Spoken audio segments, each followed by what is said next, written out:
Hey everybody, AphroditesCrush back with you guys once again, and this is something I've been working on for a while. I know I've been promising this video for quite a long time, but it is finally,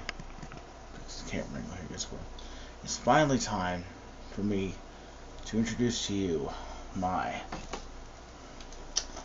iBook G4. I'm not going to show pretty much anything on screen because I'm still actually working to find the original owner of this guy. So either I've been trying to get a hold of the original owner because I bought this on eBay, and I believe this might have been a reclamation for maybe I don't know.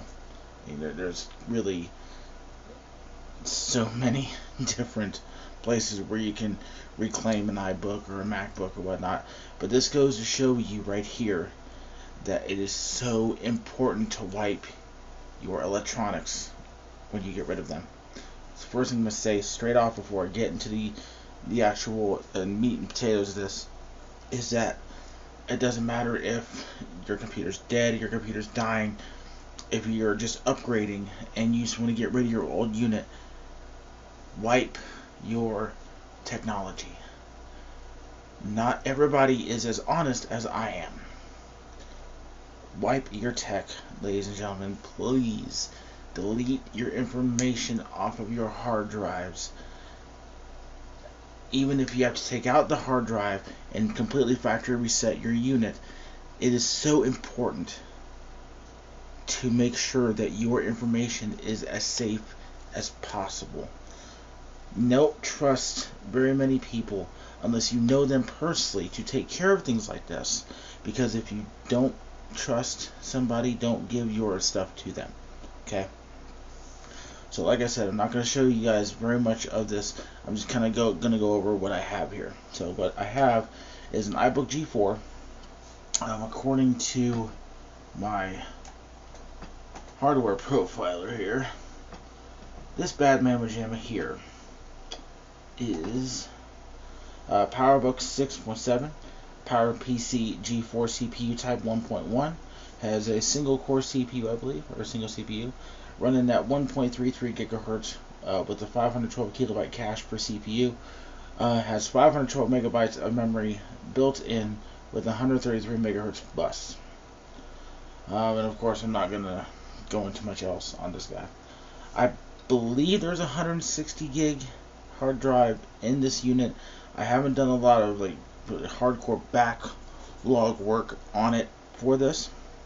However, it's chock full of a lot of music and whatnot. So right now, as far as storage goes, there's only 8 gigs left on it as far as actual meat and potato storage goes. But I've been, deleting stuff off of it and knocking around some programs to really get a feel for what the OS is.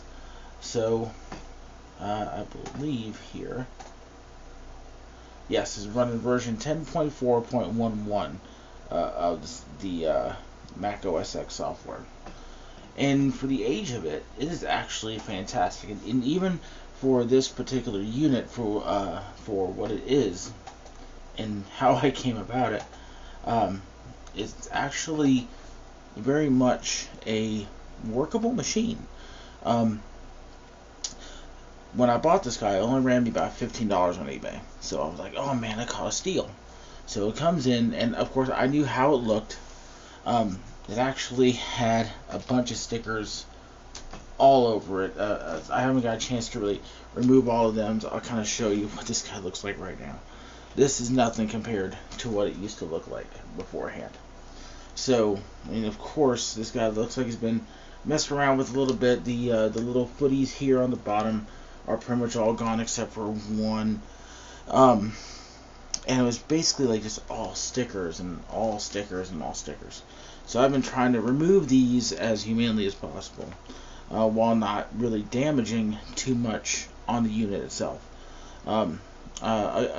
Speaking of surprise, the only things, a couple of items I really ran into that have really been a problem is, first off, the disk drive on this unit is broken.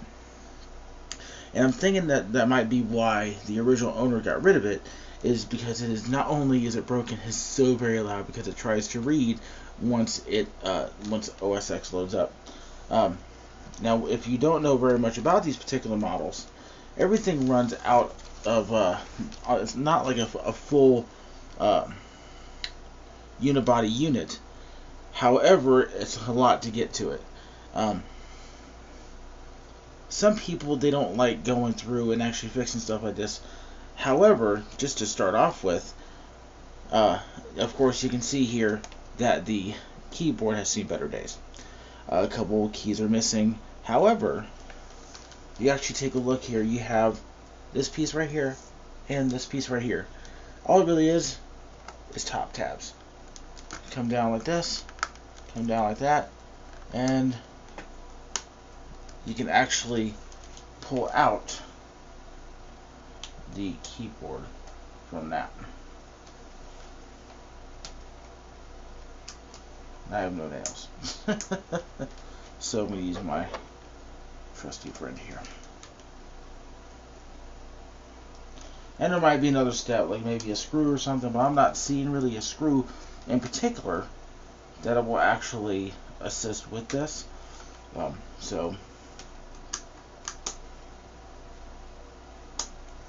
these little tabs just come straight down, and what I was actually able to do just straight off the cuff was almost completely lift the keyboard out of the back of this unit.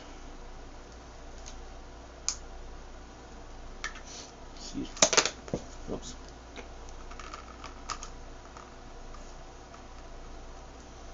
I'm not going to be able to do it here, unfortunately.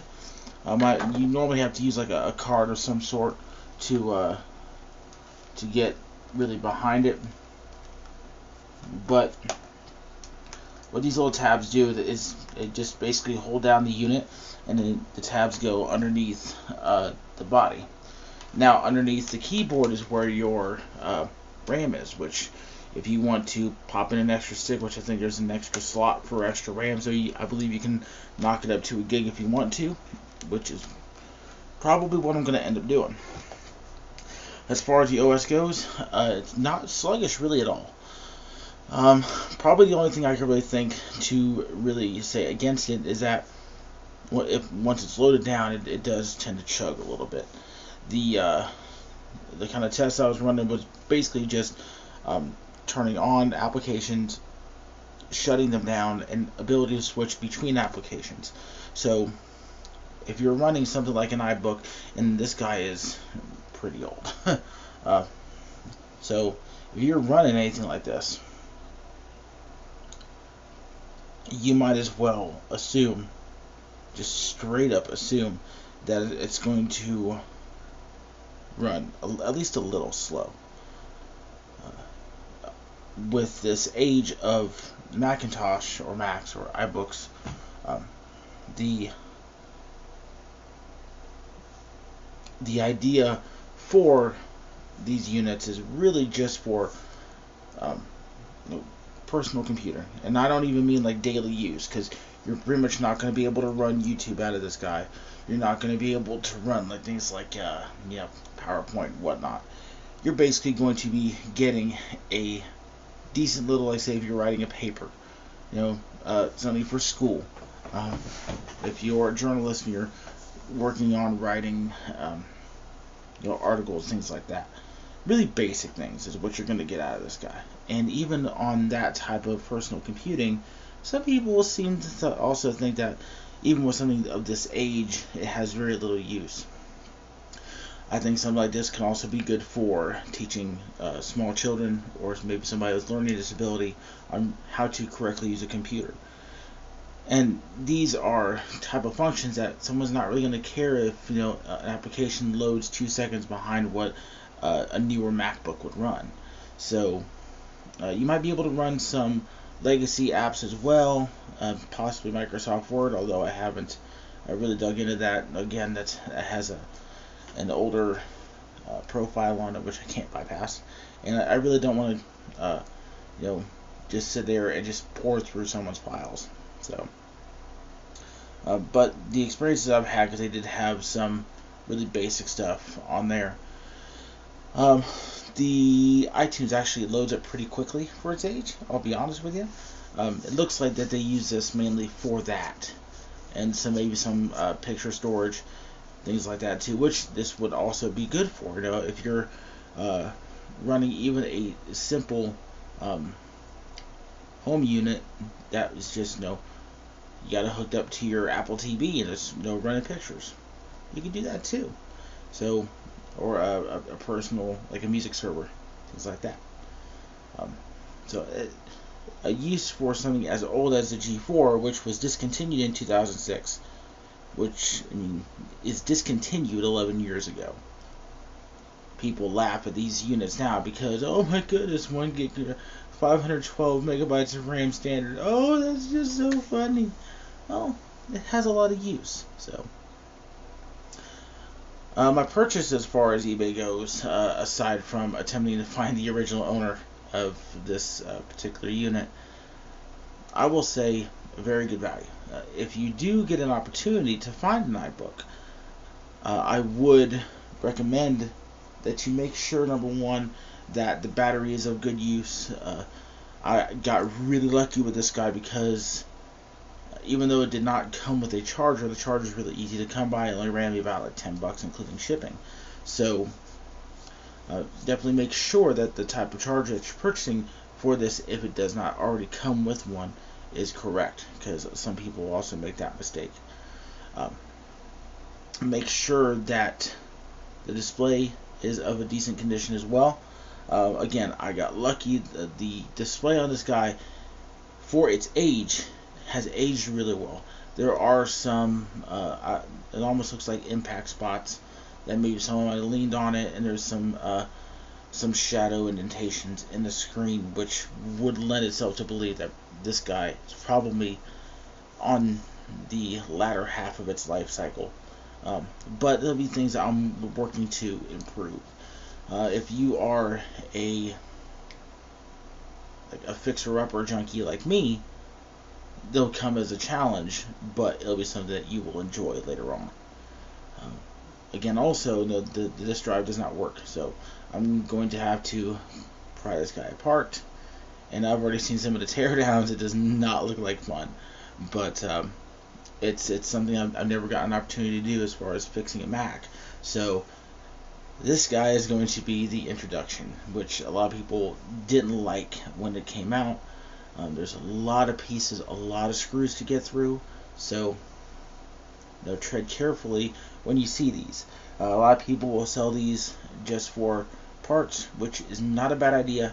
I would load up on 4 parts units if you are intending on buying one that's got a little bit of age on it and you just know it's going to include a lot of work. So for a legacy Mac, I got my money's worth. Even for a cheap eBay buy, I got my money's worth. I can't complain. So just keep your eye out on these things when you're purchasing these type of legacy Macs. Not everyone is as lucky as me. I have gotten massively lucky with a lot of the tech purchases that I've made on eBay recently. So until next time, ladies and gentlemen, thank you very much for watching. Feel free to follow me on Instagram, Twitter, of course, at AphroditesCrush, and also check me out on Facebook, AphroditesCrush Entertainment. And just keep your eyes peeled for more content. I got a couple more Macs to go through. Pretty much this is like the base of what I've gotten. So it gets much better from here. That is for sure. Thank you very much for watching out there, everyone. Goodbye and good night.